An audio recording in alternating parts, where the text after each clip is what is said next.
মধ্যবিত্ত শ্রেণীর জন্য কখনোই কোনো বাজেট জনবান্ধব হইতে দেখি না আমরা। তো একটা টাকা কোনো পণ্যতে কমে নাই। ডাল, চিনি, আটা, ময়দা, আদা, রসুন, চিনি একটা টাকা অন্তরে বাজারের ভিতরে কমে নাই। কমে না, কোনো মালাই কমে না, সব বাড়ছে।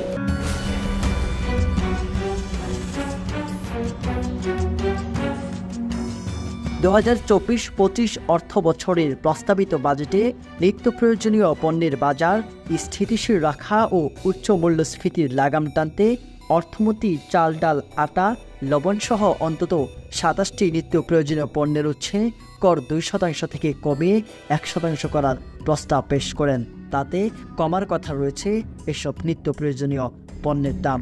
৭,১৪,৪১৮ কোটি টাকার সংশোধিত বরাদ্দের প্রস্তাব করছি। অন্যদিকে এই বাজেটে রাজস্ব বৃদ্ধির লক্ষ্যে সিগারেট, কাজুবাদাম, আইসক্রিম, জুস, এসি, জেনারেটর ও রেফ্রিজারেটর সহ ১৩টি পণ্যের উপর বিভিন্ন মাত্রায় শুল্ক, কর ও সম্পূরক শুল্ক বৃদ্ধির প্রস্তাবনা দেন অর্থমন্ত্রী। আগামী ৩০ জুন বাজেট পাশ হওয়ার পর এসব পণ্যের দাম বাড়ানোর কথা রয়েছে, কিন্তু বাজারে গিয়ে দেখা গেল ভিন্ন এক চিত্র। বাজেট পাশ হওয়ার আগেই খুচরা বাজারে বাড়িয়ে দিয়েছে সিগারেট সহ এসব পণ্যের দাম। বাজেট হওয়ার পর দিন থেকেই নতুন রেট। লাকি স্টেক ছিল ১৬৮০ টাকা, এখন ১৭২০ টাকা। গোল্ডেন হয়েছে আপনার ২৩৬ টাকা ছিল আগে, আর বর্তমান হলো ২৪০ টাকা। পিসটা হলো আগে ছিল ১৪০ টাকা, এখন হচ্ছে ১৪৪ টাকা।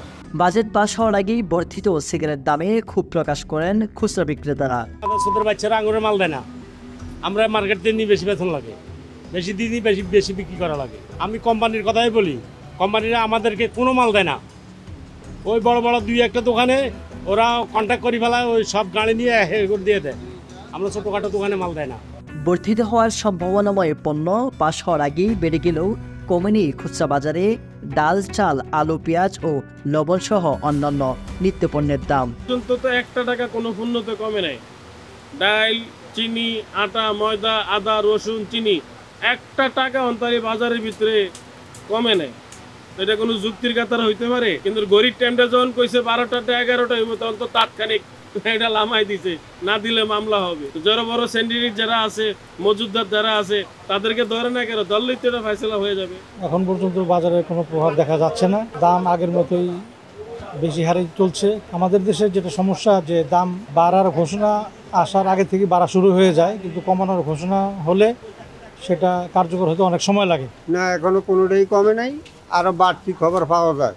যেমন ডালের দাম বাড়তি, ছোলার দাম বাড়তি, কিন্তু বাজেটে যে কমাইছে এটা এক সপ্তাহ পরে এটার খবর লইতে পারবো কমছে কিনা। এখন কোনোটাই বলা যাবে না, যেহেতু এখন আমাদের আগে কিনা আছে এদিকে বিক্রি করতে হবে। Design, elegance, beauty. Sir pack করে দিব স্যার? হ্যাঁ, এতটুকুতেই হবে। সেরা পণ্য সবার জন্য। বাজেট ঘোষণার পরই বাজারগুলিতে যেসব পণ্যের দাম বাড়ার কথা, সে সকল পণ্যের দাম হু হু করে বেড়ে যায়, অথচ যে সকল পণ্যের দাম কমার কথা থাকে সেটা কার্যকর কতটুকু হয়? আর এই সরকারের যে সকল এজেন্সি বাজার মনিটরিংয়ে থাকেন, তারাও কতটুকু কার্যকর ভূমিকা রাখতে সক্ষম হয়? ব্যবসায়ীরাও বাজারে সরকার ঘোষিত নির্দেশনা মেনে কতটুকু নৈতিকভাবে ব্যবসা পরিচালনা করেন? দ্রব্যমূল্যের ঊর্ধ্বগতিতে এই বাজার ব্যবস্থার জাতকালে পৃষ্ঠ সাধারণ মানুষের আজ এগুলি বড় প্রশ্ন। কোনো জিনিসের দাম যদি বাজেটে বাড়ে তো স্বাভাবিকভাবেই মানে বাজারেও তার প্রভাব পড়বে, দাম বাড়বে।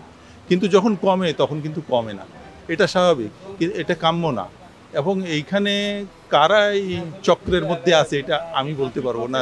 তবে আমরা চাই যে মানে বাজেটে কোনো জিনিসের দাম কমলে বাজারেও যেন সেটা কম।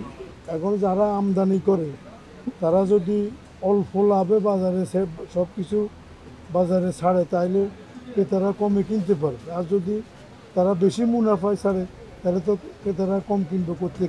রহমতুল্লাহ, SCTV ডিজিটাল।